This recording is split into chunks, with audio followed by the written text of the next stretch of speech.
Assalamualaikum warahmatullahi wabarakatuh. Mari kita mulai lagi belajar bersama. Kali ini kita belajar materi mengenai persamaan kuadrat.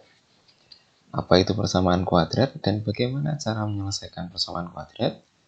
Simak video ini baik-baik ya. Baik, kita mulai dari pengertian persamaan kuadrat itu sendiri. Apa itu persamaan kuadrat, teman-teman? Oke, jadi persamaan kuadrat merupakan suatu persamaan dari suatu variabel yang mempunyai pangkat tertingginya 2. Jadi, suatu persamaan dengan pangkat tertingginya adalah 2. Kemudian, bagaimana dengan bentuk umumnya atau rumusan umumnya? Maka bentuk umumnya terbentuk seperti ini. Dengan variabel x, maka secara tidak langsung atau secara umum bentuknya adalah ax kuadrat plus bx plus c sama dengan 0. Dengan a tidak boleh sama dengan 0. Ya, dengan a tidak boleh sama dengan 0.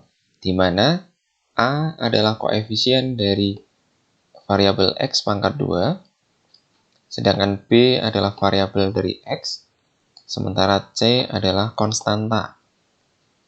Ya, itu adalah bentuk umum dari persamaan kuadrat.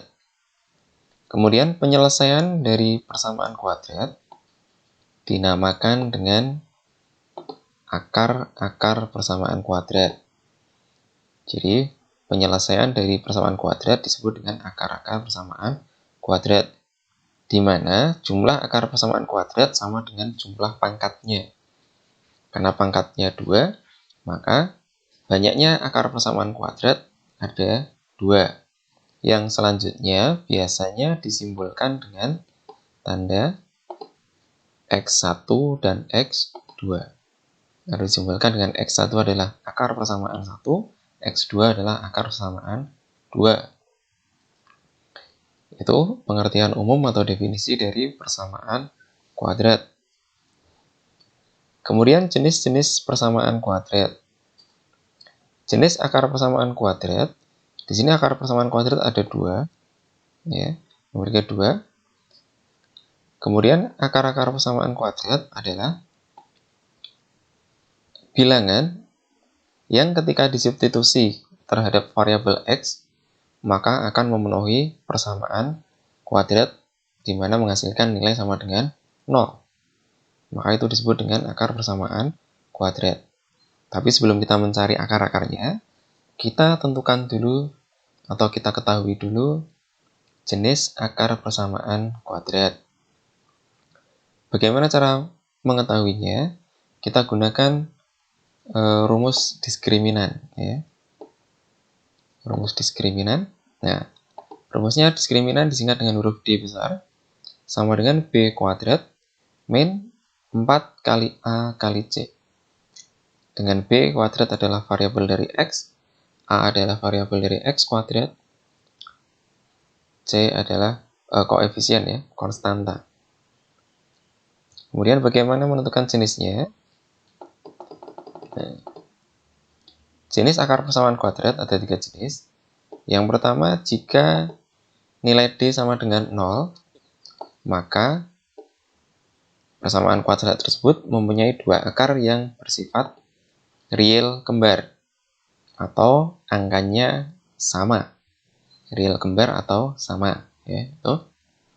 Atau juga boleh dikatakan akar persamaan kuadratnya hanya 1, sebetulnya 2 tetapi sama atau kembar. Kemudian yang kedua, jika nilai diskriminannya positif atau lebih dari 0, maka akar persamaannya bersifat real berbeda. Jadi suatu bilangan real berbeda, baik itu bilangan rasional maupun bilangan irasional. Bilangan rasional adalah bilangan biasa, sedangkan irasional adalah bentuk akar. Ya. Kemudian, jika D kurang dari 0, maka jenis akarnya adalah akar khayal atau imajiner, atau berbentuk akar negatif. Ya, akar negatif itu berarti berbentuk imajiner atau hayal ya. Kemudian kita lihat contohnya.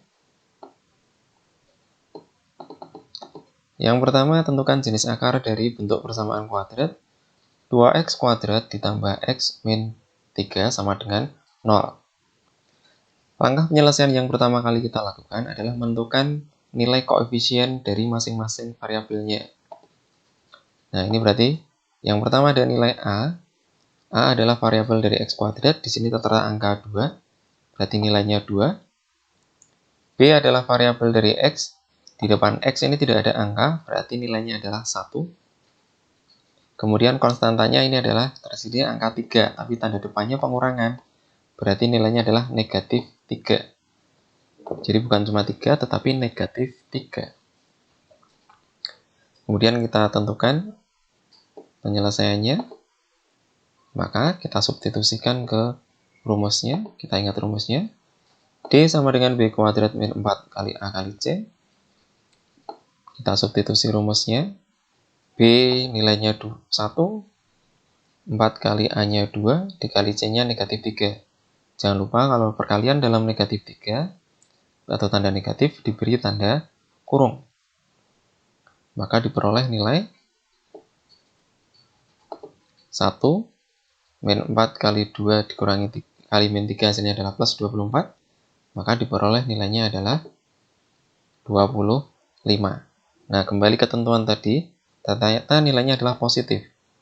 Maka sifat akar-akarnya karena D lebih dari 0, maka persamaan kuadrat di atas mempunyai dua akar real berbeda.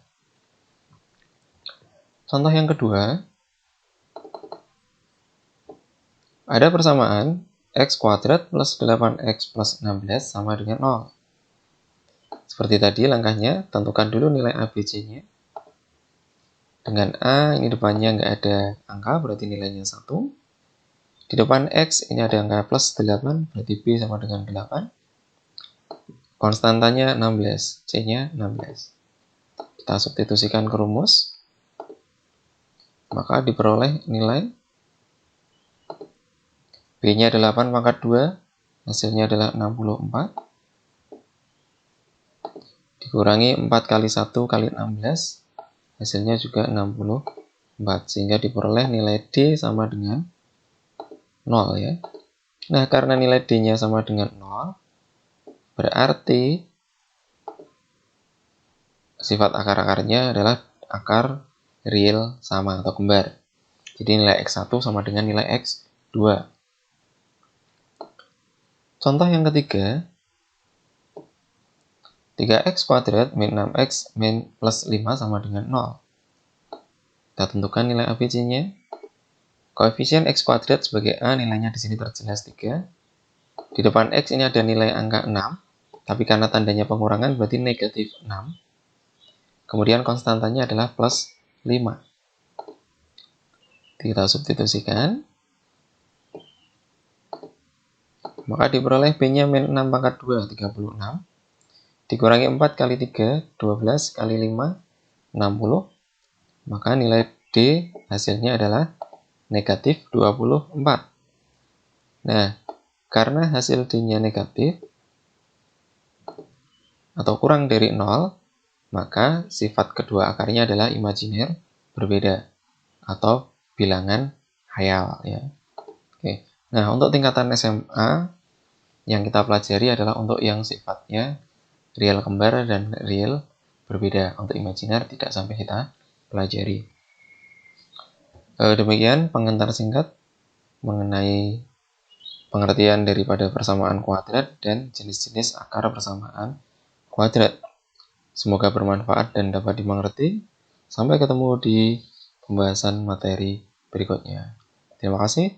Wassalamualaikum warahmatullahi wabarakatuh.